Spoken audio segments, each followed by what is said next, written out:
Olá, estamos chegando com o Câmara Repórter segunda edição, nesta terça-feira, 14 de abril. Veja os nossos destaques.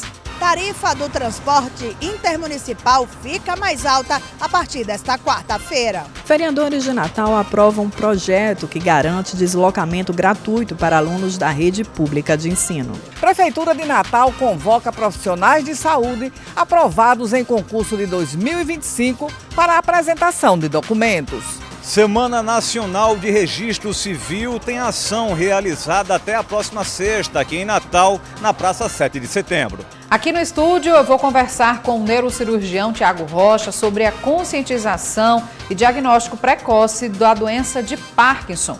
Ele conversa com a gente sobre diversos aspectos e principalmente sobre quando é indicada a cirurgia para o controle da doença.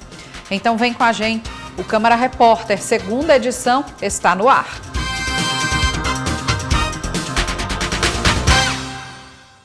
A tarifa do transporte intermunicipal no Rio Grande do Norte foi reajustada nesta terça-feira.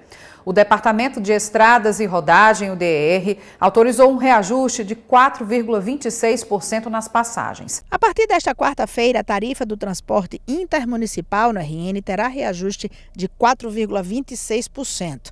De acordo com o Departamento de Estradas de Rodagens do Rio Grande do Norte, o DER, o aumento visa corrigir defasagem tarifária com base na inflação registrada em 2025. Os usuários reclamam da mudança. Acha que esse aumento de mais de 4% é alto? É. Para uma pessoa que ganha um salário mínimo, né, tá tendo aumento. Olhando para a minha situação como agricultora, fica um pouquinho pesado no nosso bolso, porque nós não temos sobrevivência. A única sobrevivência do agricultor é um Bolsa Família, é o roçado, né? E principalmente para quem mora também na cidade, porque o custo de vista é muito alto, o custo de vida é muito alto. O aumento veio após uma reunião com as empresas que operam no segmento. Elas se comprometeram, em contrapartida, a evitar demissões em massa dos funcionários. Já o governo do estado manteve a isenção do ICMS sobre os combustíveis utilizados no transporte intermunicipal até dezembro de 2026. Professora aposentada Raimunda Barros da Silva mora em Pitangui, praia que pertence ao município de Extremóis. Para vir a Natal de ônibus, paga R$10. Ela reclamou do aumento. Absurdo muito grande, porque o salário sobe quando sobe, é tanto assim. Né? E a passagem, para quem tem constante viagem, fica caríssima, né? E na sessão ordinária realizada nesta manhã, os vereadores apreciaram em segunda discussão o projeto de lei do Poder Executivo que institui os benefícios tarifários do transporte público da capital. Na sessão ordinária desta terça-feira, os parlamentares apreciaram 8 projetos, 6 deles em primeira discussão. Entre os projetos aprovados está o que dispõe sobre a implantação de 10 objetivos de promoção da saúde mental. A matéria de autoria do vereador Kleber Fernandes. A nossa pretensão é instituir políticas públicas de integração e que atuem de maneira interligada, mas também transversal nas mais diversas áreas do nosso município. Então nós entendemos que a saúde mental ela passa por áreas como promoção à saúde, promoção a atividades físicas, lazer, entretenimento, também com atenção ao ambiente escolar, né, onde é necessário também haver ações permanentes de acompanhamento, de suporte, de orientação e também de atividades extracurriculares que possam trazer o tema da saúde mental para o ambiente escolar, além também de outras áreas que estão interligadas, como a assistência social, o esporte, a educação. Então, de maneira que nós estabelecemos nesse projeto 10 eixos centrais que, de maneira intersetorial, vão garantir políticas públicas efetivas nas mais diversas áreas para assegurar ações concretas de combate a temas que possam afetar diretamente a saúde mental da população natalense. Foi aprovado em segunda discussão o projeto do chefe do Executivo que garante transporte público gratuito para os alunos da rede pública de ensino do município. Um projeto importantíssimo que traz um pacote de medidas promovendo gratuidade no transporte público coletivo da nossa cidade. Isso vai trazer um transporte gratuito para crianças, inclusive da rede estadual de ensino que residam em Natal, que passarão a ter essa gratuidade. Também a gratuidade aos finais de semana, nos domingos, o transporte público também poder ser gratuito, promovendo lazer, cultura, entretenimento, integração social entre as famílias e também fomenta as atividades econômicas na praia, no shopping, nas praças, em eventos públicos que acontecem aos domingos e que a partir de então as pessoas terão essa gratuidade para se locomover. Como também uma vez ao mês, o primeiro sábado de cada mês, uma gratuidade para quem vai ao centro da cidade e ao comércio do Alecrim. São duas áreas importantes que promovem movimentação econômica e que, consequentemente, recebem um incentivo ao fomento ao desenvolvimento econômico, à geração de emprego,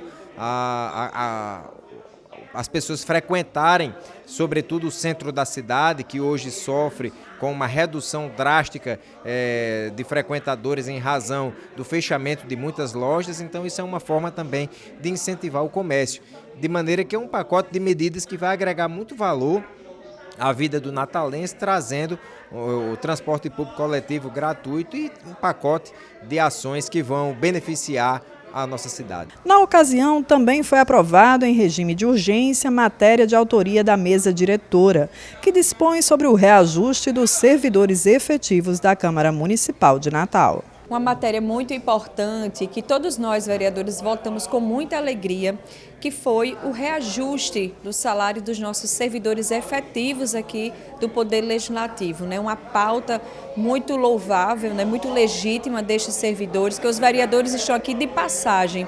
Eles permanecem e já estão há muitos anos, prestam um relevante serviço aqui a toda a casa. Então a mesa diretora hoje propôs em regime de urgência essa matéria de reajuste salarial dessa parcela de servidores que contribui muito para o andamento, do bom andamento dos serviços aqui no Poder Legislativo. E foi aprovado por unanimidade na casa e a gente segue aí com o coração muito grato e parabenizando os nossos servidores. Confira agora os destaques da Comissão de Direitos Humanos realizada nesta tarde. Foram aprovadas matérias voltadas para políticas para as mulheres e a população em situação de rua. Integrantes da Comissão de Direitos Humanos realizaram mais um encontro onde 23 projetos foram encaminhados para a relatoria e 14 tiveram os pareceres apreciados e aprovados. Uma das matérias aprovadas é de autoria da vereadora Tabata Pimenta. A iniciativa cria o selo de incentivo à responsabilidade social para empresas que empreguem, matriculem ou ofereçam atendimento para a população em situação de rua. Quando a gente fala sobre direitos humanos, a gente precisa fazer esse debate também às pessoas que estão nessas situações, Porque elas não estão ali porque queiram estar naquele lugar, É algo que a própria sociedade precisa dar acesso aos mesmos e trazer esse selo de incentivo, diz muito no que é humanizar esses corpos em relação a um debate que precisa cada vez mais de urgência no nosso município, tendo em vista que existe muita gente nessa situação na nossa cidade. Também foi aprovada a matéria que dá direito de preferência a mulheres vítimas de violência em matricular seus filhos ou solicitar transferências em escolas públicas.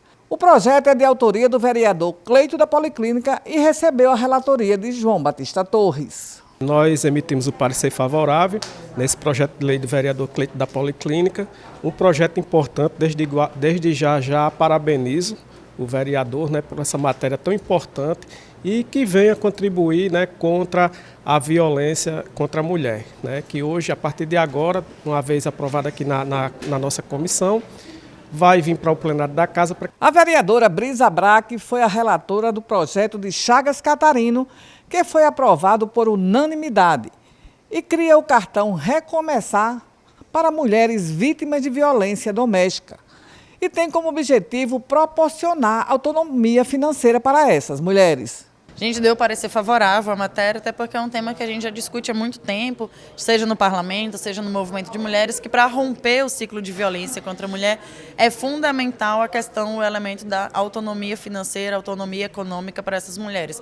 Por isso que a gente tem várias políticas públicas, né, de inserção dessas mulheres em espaços de qualificação, cursos profissionalizantes, de garantia dessas mulheres no mercado de trabalho. E essa proposta também do vereador, né, que é uma política desse cartão Recomeçar, vem também nessa linha de garantir essa autonomia financeira para as mulheres que são vítimas de violência doméstica. Motoristas de aplicativos de Natal e região metropolitana realizaram um protesto na manhã desta terça. A mobilização fez parte de um movimento nacional contra um projeto de lei complementar 152 que propõe novas regras para o setor. A manifestação percorreu ruas e avenidas da capital para chamar a atenção da população e pressionar o Congresso Nacional a rever pontos do projeto de lei. Segundo os organizadores, a proposta pode comprometer a renda dos trabalhadores. Entre as principais críticas está a possibilidade de as plataformas reterem até 30% do valor das corridas. Outro ponto questionado é a manutenção dos profissionais como autônomos, o que pode transferir para os motoristas a responsabilidade por eventuais problemas durante o serviço. O texto do projeto de lei que tramita no Congresso também prevê a criação de um valor mínimo para as corridas, mas, segundo os representantes dos trabalhadores, a medida não garante equilíbrio entre direitos e remuneração. A votação da matéria que estava prevista para esta terça na Câmara dos Deputados foi adiada e ainda não tem nova data. As chuvas que caem em Natal desde o último fim de semana abriram uma cratera na Avenida João Medeiros Filho, na zona norte da capital, e tem complicado o trânsito na região, que foi desviado. A Secretaria Municipal de Infraestrutura de Natal já isolou o local, com previsão de iniciar o serviço de reparo ainda nesta semana. O trânsito na Avenida João Medeiros Filho, no acesso ao túnel do viaduto de Igapó, zona norte, sentido centro, está interditado temporariamente devido à realização de obras para a reparação de um buraco provocado por problemas na rede de drenagem em virtude das últimas chuvas. A resolução do problema está sob a responsabilidade da Prefeitura. A Secretaria Municipal de Infraestrutura já iniciou um serviço emergencial de reparos na via. A previsão de término da obra é de 10 dias. Enquanto isso, os motoristas utilizam um desvio pela Rua Alvorada, retornando a João Medeiros Filho pela Rua Dona Isabel de Brito Lima, próximo ao túnel do viaduto de Igapó. Já os ônibus e veículos pesados utilizam outro trajeto. Pela gravidade da obra, né, com relação ao pavimento, que ela obstruiu quase 100% do pavimento, a gente está desviando os veículos pelas ruas adjacentes. A gente fez dois formatos, né? Os veículos particulares, caminhões, estão usando as ruas aqui de Igapó, de um lado direito de quem vem da Ridinha, e os ônibus a gente está dando uma alternativa para evitar maiores transtornos e perda de tempo, para eles irem em direção ao cemitério, aqui também Igapó, no lado esquerdo, e sair na Tomás Landim. Previsão, né, da empresa, dependendo das chuvas, é até o domingo essa obra durar, e na segunda-feira já está regularizada a pavimentação, né? Agentes de mobilidade urbana permanecem no local para orientar os motoristas, a quem recomendam escolher outras vias, principalmente em horários de pico. Muitos motoristas são pegos de surpresa com a interdição. Tem Policrim. E o que é que acha? Vai atrapalhar um pouquinho o seu tempo de viagem? Não vai? Vai porque essa rua aqui tem muito buraco, né? Aí atrapalha muito o tráfego de moto e de carro. Priorize o acesso pela Ponte Nilton Navarro, o acesso à outra via da cidade. Por mais que você vá andar um pouco mais, mas o seu tempo de viagem vai ser melhor, o seu deslocamento vai ser mais rápido e você vai evitar de passar por um transtorno, né? Aqui há uma restrição no trânsito. E de repente alguma máquina tem que fazer alguma movimentação, aí o bloqueio ele é total, aí para tudo, para a máquina poder operar e depois a gente volta. Então tem muitas intercorrências que podem atrapalhar o trânsito aqui na região. Veja depois do intervalo, o Instituto Nacional do Câncer divulga novas estimativas para casos de câncer infanto-juvenil aqui no Brasil. E ainda, Prefeitura de Natal convoca aprovados no processo simplificado da saúde. Essa é a Melinda. 5 aninhos, estuda, adora se arrumar, cuidar dos animais e sonha em ser bailarina. Mas há algum tempo, ela foi diagnosticada com câncer dos tecidos moles. Os principais sinais: caroço em qualquer parte do corpo, secreção purulenta no ouvido e olho saltado. Procure o médico e não esquece da Melinda, porque o diagnóstico precoce faz histórias. Casa Durval Paiva, 30 anos.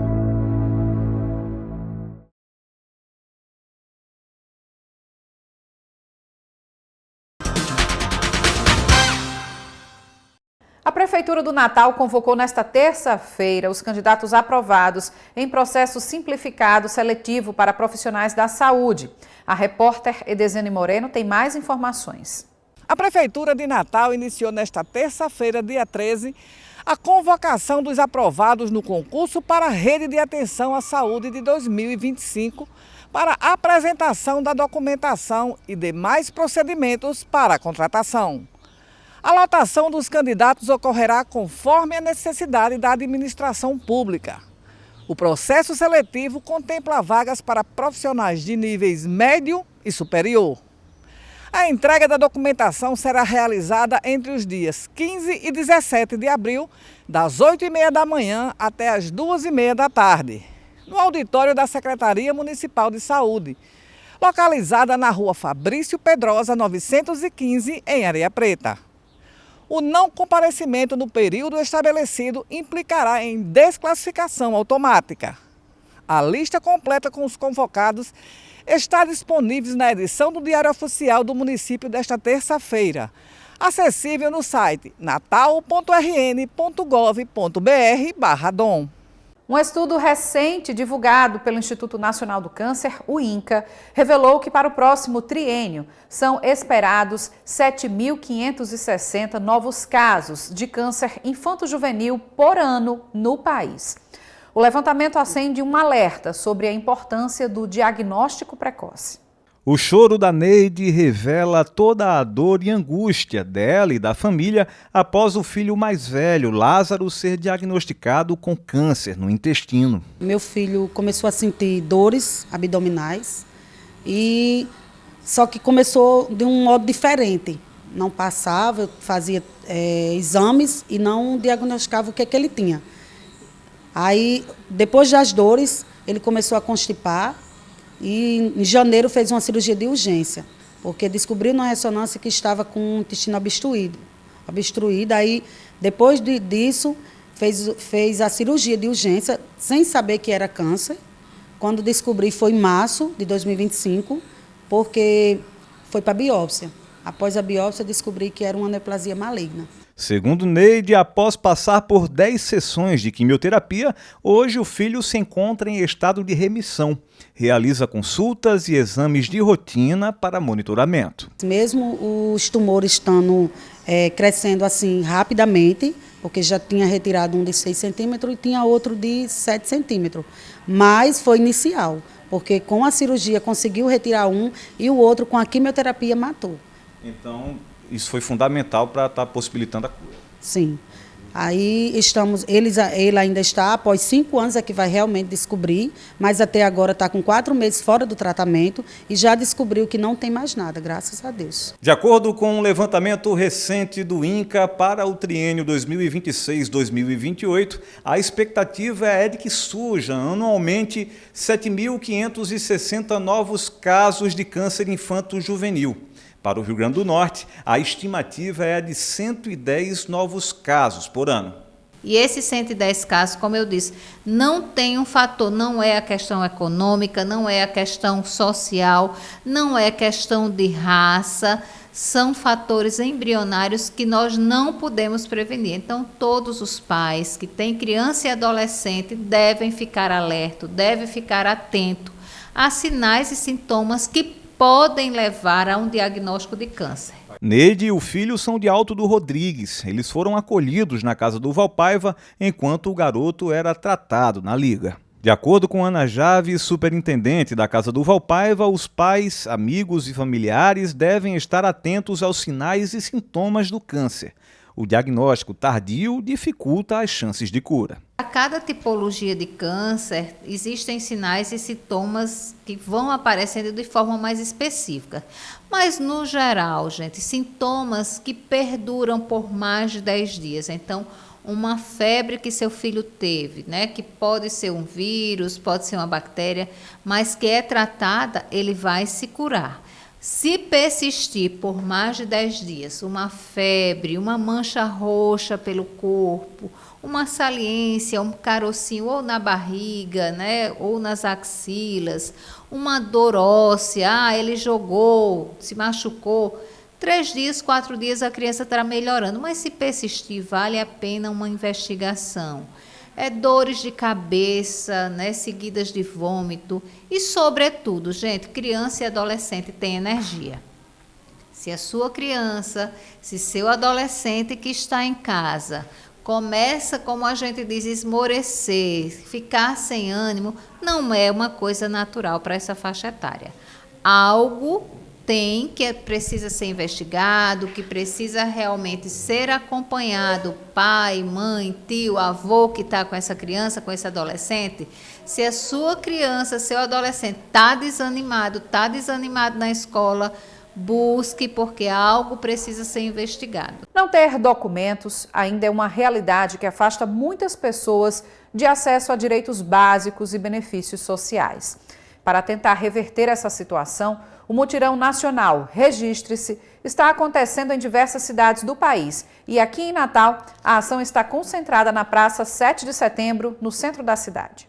O morador de rua Antônio Nunes tem 70 anos. Para sair dessa situação, ele está tirando a segunda via do documento de identificação para dar entrada no benefício do governo federal. Tirar a identidade, aí através dessa identidade eu faço entrada no Bolsa Família para daqui a 3 meses esse ser aprovado.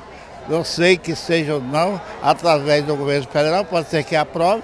Se aprovando, eu recebo meu dinheirinho, aí vou alugar um quartinho, aí saio da rua. Antônio garantiu a documentação na ação promovida pela Corregedoria Geral de Justiça, alusiva à Semana Nacional do Registro Civil. O Daniel Alves também compareceu, veio solicitar a segunda via do registro de nascimento. Registro, identidade, título, tudo. E aí veio com que intuito aqui? Vim na intenção de tirar, novamente. De acordo com a Tabelian, algumas pessoas que buscam o serviço não são reconhecidas juridicamente, pois nem sequer foram registradas ao nascer. Essa pessoa ela existe de fato, mas juridicamente ela não existe porque ela precisa do registro de nascimento. Então, essa pessoa chegando aqui e informando que não tem o seu registro, o que é que a gente vai fazer? Primeiro, a gente vai fazer uma busca para se certificar que realmente em nenhum cartório do Brasil isso é possível. Através da CRC, que é uma plataforma que interliga todos os cartórios, a gente vai fazer uma busca se essa pessoa tem ou não tem registro. Vendo que ela não tem, nós vamos fazer o procedimento de registro fora do prazo. E nós vamos fazer o registro de nascimento dessa pessoa para poder, após, emitir sua certidão de nascimento, que vai ser representada por esse documento. Então, se você não tem o seu registro, nunca foi registrado no cartório, então nós vamos fazer o seu primeiro registro para emitir. Mas, se você fez o seu registro, recebeu quando nasceu sua certidão de nascimento, mas você perdeu essa certidão, ou ela está muito velha, está desatualizada, é possível atualizar seu documento. Como? Vem aqui, certo? E nós vamos emitir, vamos fazer uma busca e vamos emitir sua segunda via. Além da emissão do registro de nascimento, documento de identidade e carteira de trabalho, está sendo ofertada a atualização do CAD único. Em Natal, os atendimentos acontecem até a próxima quinta-feira. Em primeiro lugar, gostaria de destacar que o público-alvo são aquelas pessoas que são enumeradas pelo provimento 199 do Conselho Nacional de Justiça, da Corregedoria Nacional de Justiça. Quais são essas comunidades? Quais são esse público? Esses públicos, na verdade, são os moradores de rua, os quilombolas, os indígenas, os trabalhadores rurais, os apenados, crianças acolhidas em casas de acolhimento, as mulheres também que estão sob a defesa da proteção do Estado. No espaço destinado ao TRT, as pessoas têm acesso gratuito a informações processuais e podem formalizar reclamações trabalhistas. O TRT veio aqui para esse evento, essa grande ação social, para oferecer os seus serviços, o serviço mais amplo possível de acesso à justiça. Quer dizer, a população pode procurar a Justiça do Trabalho, qualquer pessoa pode procurar a Justiça do Trabalho e fazer a sua reclamação trabalhista sem precisar de advogado. Então é a Justiça que sai dos seus muros, que amplia o seu acesso à população para que a pessoa não precise ir até o prédio do TRT. O TRT vem para a rua e oferece o seu serviço, né, como Justiça do Trabalho. A principal novidade deste ano é a interiorização da campanha. A expectativa da Corregedoria Geral de Justiça é atender cerca de 1.500 pessoas. O serviço está sendo ofertado também em Mossoró, Caicó e no município de Areis. Se a pessoa não tem a certidão de nascimento, poderá se deslocar até o próprio cartório do interior, não só de Natal, mas qualquer cartório do interior onde a pessoa nasce, onde vive, ele pode procurar o cartório e obter a certidão de nascimento. Especificamente em relação a esses polos, também estamos oferecendo a certidão de nascimento e também com isso a pessoa também, uma vez que às vezes o próprio documento está rasurado, não tem condições de ser aproveitado para a emissão da Carteira Nacional de Identificação, aqui se emite a segunda via e com isso vai dar acesso à documentação básica com o próprio ITEP, né? Que no caso hoje é a perícia científica. Agora vamos falar de oportunidade? O SESC-RN está com inscrições abertas até essa próxima sexta-feira para cursos de valorização social que serão ofertados no mês de maio. A repórter Simone Silva tem mais informações. O SESC-RN está com inscrições abertas até a próxima sexta-feira, dia 17 de abril, para cursos gratuitos de valorização social. São 13 turmas com aulas iniciadas em maio, nos dias 11, 18 e 25. Os cursos oferecidos são aromatizadores e sachês, amigurumi, decoração com balões, bolsas e acessórios com fuxico, bombons e trufas, customização de roupa junina, enfeites de cabeça para o São João, artigos religiosos com bijuterias, comidas típicas juninas, docinhos para festas, bordado, pães artesanais e salgados. As inscrições devem ser feitas nas centrais de relacionamento do SESC ou no site sescrn.com.br. As aulas têm 20 horas por semana e ocorrem nas unidades do SESC da Zona Norte, Cidade Alta, Macaíba, Caicó, Mossoró, Nova Cruz e São Paulo do Potengi. Os documentos necessários para a inscrição são: documento de identidade, RG ou certidão de nascimento, CPF do candidato ou responsável legal, comprovante de residência com emissão inferior a 60 dias, comprovante de renda. O público-alvo são pessoas matriculadas ou egressas da educação básica, com renda familiar de até 2 salários mínimos. A prioridade são trabalhadores do comércio. O resultado das inscrições sai no dia 24 de abril. E os jovens que desejam ingressar no mercado de trabalho por meio do programa Jovem Aprendiz dos Correios ganharam uma nova oportunidade. O prazo de inscrição foi prorrogado e segue aberto até o dia 22 deste mês. Com a prorrogação do prazo, os candidatos têm mais tempo para garantir a participação no processo seletivo. Podem participar jovens entre 14 e 21 anos que estejam cursando ou já tenham concluído o ensino médio. No caso de menores de 18 anos, a inscrição deve ser realizada pelos pais ou responsáveis legais. O edital prevê 548 vagas em todo o país, com reservas para pessoas com deficiência e outros grupos prioritários. No Rio Grande do Norte são 6 vagas para Natal, além de formação de cadastro de reserva em diversos municípios. A seleção será feita com base em critérios socioeconômicos, priorizando jovens em situação de vulnerabilidade. Os aprovados terão jornada de 20 horas semanais, com direito à bolsa, vale transporte e outros benefícios. As inscrições devem ser feitas exclusivamente pela internet, no site dos Correios, procel.correios.com.br/concursos. Depois do intervalo, você vai acompanhar aqui uma entrevista com o neurocirurgião Tiago Rocha. A gente conversa sobre os avanços da medicina para pacientes com doença de Parkinson. Não saia daí que nós voltamos em instantes. Essa é a Melinda, 5 aninhos, estuda, adora se arrumar, cuidar dos animais e sonha em ser bailarina. Mas há algum tempo, ela foi diagnosticada com câncer dos tecidos moles. Os principais sinais: caroço em qualquer parte do corpo, secreção purulenta no ouvido e olho saltado. Procure o médico e não esquece da Melinda, porque o diagnóstico precoce faz histórias. Casa Durval Paiva, 30 anos.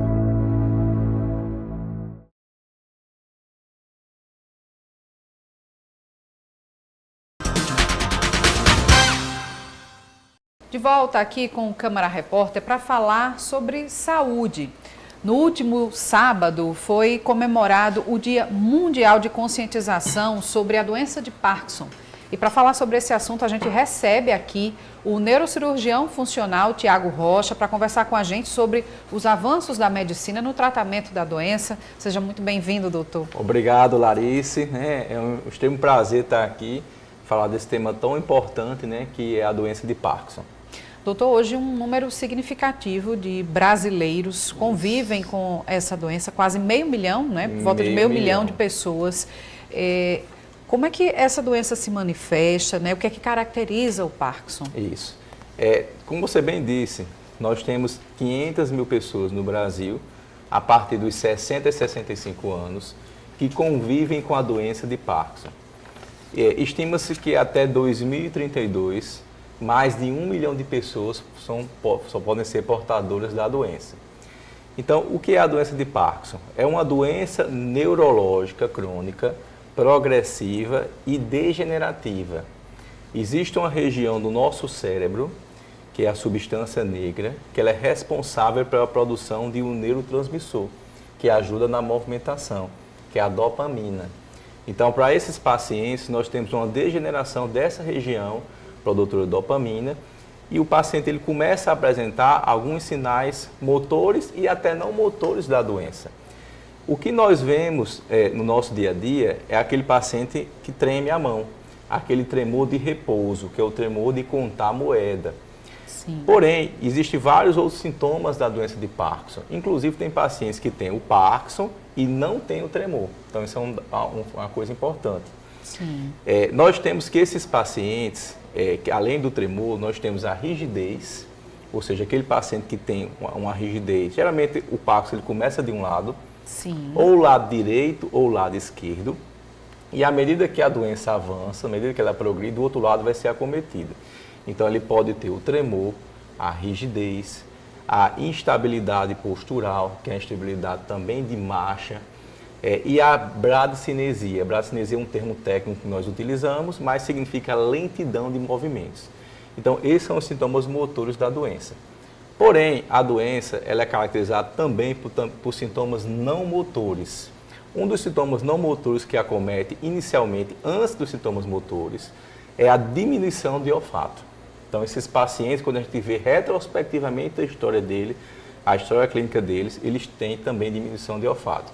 Então, diminuição de olfato, constipação crônica, aquele paciente ele vai começar a ter aquela letra bem tremulante, e uma micrografia, Sim. que a gente chama de letra pequenininha.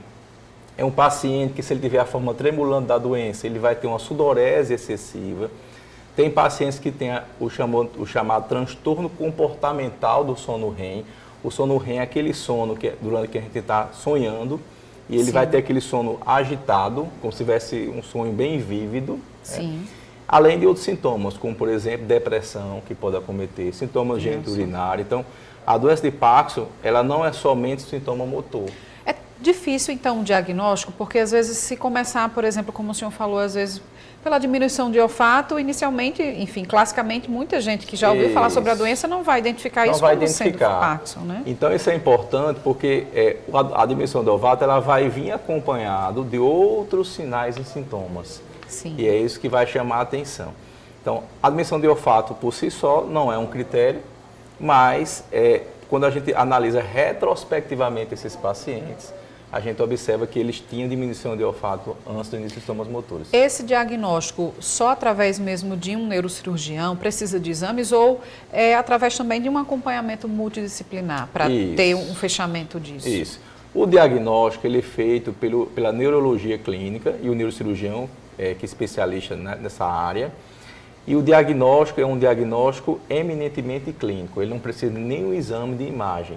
Porém, algumas situações, pelo menos no início da doença, pode levantar dúvidas sobre outras condições. Então, nós lançamos mão dos exames complementares.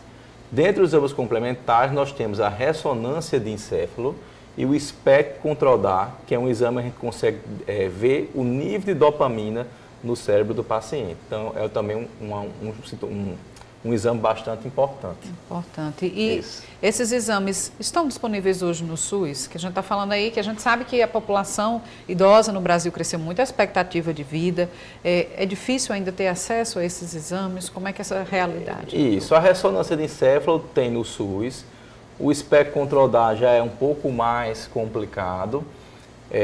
E aqueles casos onde a cirurgia ela é indicada, o SUS ele fornece, mas não consegue suprir a demanda.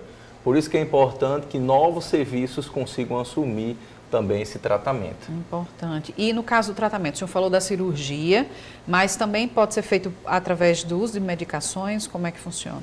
Isso. A melhor medicação, o melhor tratamento para a doença de Parkinson no início é a medicação, que se chama, o mais comum é o Prolopa. O Prolopa é uma medicação que vai fazer essa reposição desse neurotransmissor que está embaixo do nosso cérebro. Porém, nós temos que 20% a 30% dos pacientes, em torno do 4º ou 5º ano de doença, essa medicação ela perde a sua eficácia. Então, ele tem as chamadas flutuações motoras. O que é isso? A doença ela vai avançando e ele vai precisando de dose em intervalo de tempos cada vez mais curto. Doses maiores, intervalo de tempo cada vez mais curto. Sim. Além disso, com o aumento do nível da medicação, da Prolopa, essa própria medicação ela pode dar um sintoma que a gente chama de discinesia, que é um movimento involuntário da própria medicação. Quando então, a gente chega nesse estágio, vai para a cirurgia, a indicação. Então, a gente fica naquele dilema. Se a gente aumentar a medicação, piora a discinesia. A gente já está com a dose alta de Prolopa. Então, nesse ponto, é o momento exato que a gente tem que avaliar a possibilidade de cirurgia. E o que é essa cirurgia, né? Para muita gente que já tem ouvido falar, mas não entende, não sabe do que se trata, doutor. O que é feito nesse procedimento? A cirurgia, ela é extremamente segura. Quando a gente fala em cirurgia, é normal ter medo, porque é uma cirurgia. Porém, o nível de segurança dela é muito elevado. Nessa cirurgia, nós colocamos 2 chips, 2 eletrodos cerebrais, naquela região cerebral onde a gente quer estimular. Então, nós chamamos de estimulação cerebral profunda. Esses chips, eles são acoplados a um marca-passo, que é um gerador, que é acoplado nessa posição direita, aqui embaixo da clavícula, e ele vai lançar estímulos eletromagnéticos até esses chips para modular aquela região do cérebro, de maneira a favorecer os movimentos. Então, a cirurgia ela não vai curar, mas ela vai melhorar os sintomas motores da doença. A melhora é muito grande. Então, é em torno de 90%, até uns casos 80%, 90%, até 100%. Mas, à medida que a doença ela progride, ela evolui, eu consigo, através desse marca-passo, modular, aumentar os parâmetros dele e ir acompanhando o ritmo da doença. Então, é importante, a neuromodulação ela tem esse aspecto. Eu consigo acompanhar o ritmo da doença. Então, vamos supor que daqui a um ano os sintomas motores pioraram mais. Então, eu faço a leitura do gerador, do marca-passo, e eu consigo aumentar os parâmetros dele para a gente ter um máximo de resposta possível. Interessante, doutor. E, enfim, dentro dessa realidade das pessoas com o diagnóstico do Parkinson, a gente vê também que cada vez mais pacientes jovens, né, antes dos 60 anos, apresentam essa doença. O que é que explica isso? Isso está ligado a algum fator genético? Isso. Nós temos que em torno de 5% a 10% dos pacientes abaixo de 50 anos, eles podem ter doença de Parkinson. Por exemplo, eu acompanho um paciente com 28 anos com doença de Parkinson. Nossa. Então, é extremamente nova. A gente acha que é uma doença de idoso, mas não é. Existem esses casos também que são os pacientes jovens. Para esses casos, a gente tem que avaliar algumas condições, como, por exemplo, as causas genéticas. Então, fazer um estudo genético, até para o estudo genético, identificar que gene é aquele, se aquele gene permite um tratamento adequado, qual o prognóstico, se aquele gene com a cirurgia vai ter uma resposta boa à estimulação. Então, o estudo genético é importante. Lá na frente vai ter outras formas também de tratamento, como, por exemplo, até terapia gênica para esses casos, né? Mas é uma coisa que vai avançar muito na doença de Parkinson, é a parte genética.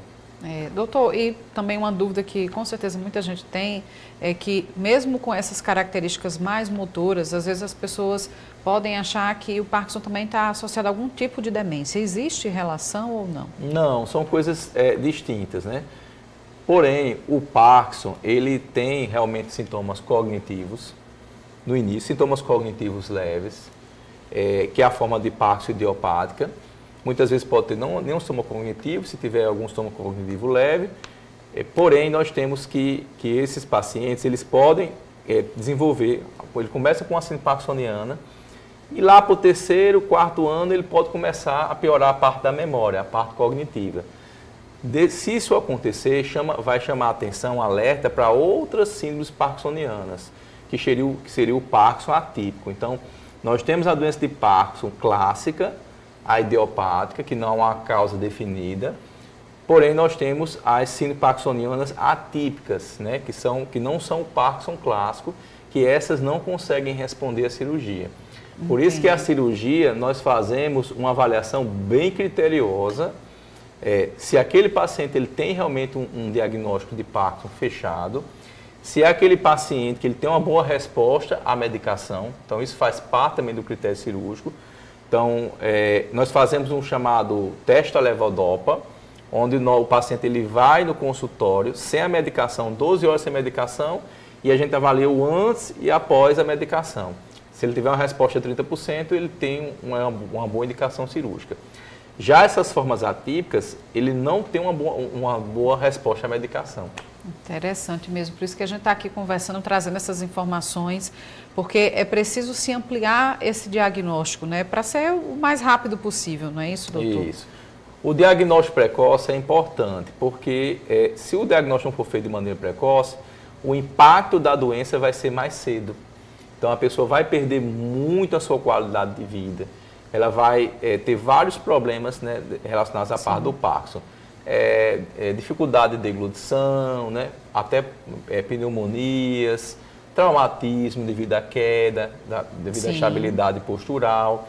Então, o diagnóstico ele tem que ser feito o quanto antes. Inclusive, quando o paciente ele se estabelece que ele é refratário, ou seja, não consegue responder ao tratamento medicamentoso, ele não pode postergar a cirurgia, ele tem que buscar uma alternativa para poder conseguir restabelecer a sua qualidade de vida.